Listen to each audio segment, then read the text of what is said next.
మూడోది నేను ఏదైతే చెప్పానో ఇది కూడా క్షేమ సిల్వర్ సునామీ, దాంట్లో నుంచి సిల్వర్ డివిడెండ్.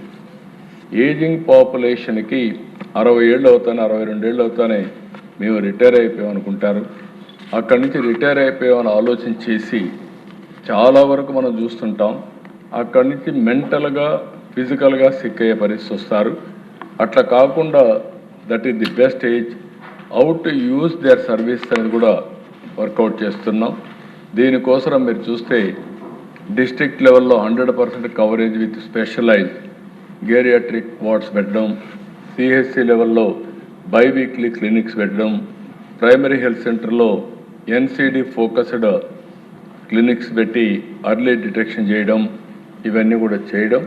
ఇంకొక పక్కన సిల్వర్ స్కిల్స్ రిజిస్టర్ 50,000 మంది రిటైర్డ్ ప్రొఫెషనల్స్ని ఐడెంటిఫై చేసి వాళ్ళకు ఒక ఫ్లెక్సిబుల్ ఎంప్లాయ్మెంట్, రిటైర్మెంట్ అయిన తర్వాత వాళ్ళ నాలెడ్జ్ ఎట్టుంది, వాళ్ళని ఫర్దర్గా ఏ విధంగా ఎడ్యుకేట్ చేయగలుగుతాం, అవన్నీ చేసి వాళ్ళు రిటైర్ కాక మునిపే 15 మీరు ఒకసారి చూసి ఒక 2 ఇయర్స్ ముందు రిటైర్ కాక మునుపు ఒక 50,000 రూపాయలు ఒక్కొక్క వ్యక్తి పైన డబ్బులు ఖర్చు పెట్టి 15 రోజులు లీవ్ కూడా ఇచ్చి వాళ్ళందరికీ ట్రైనింగ్, ప్రివెంటివ్ హెల్త్ పైన ఇలాంటి ట్రైనింగ్ కూడా ఇస్తే వాళ్ళకు కూడా చాలా వరకు ఉపయోగపడుతుంది. వాళ్ళు ఫర్దర్గా ఉపయోగపడే పరిస్థితి వస్తారు. అది కూడా ఒక ఎక్సర్సైజ్ చేయడం.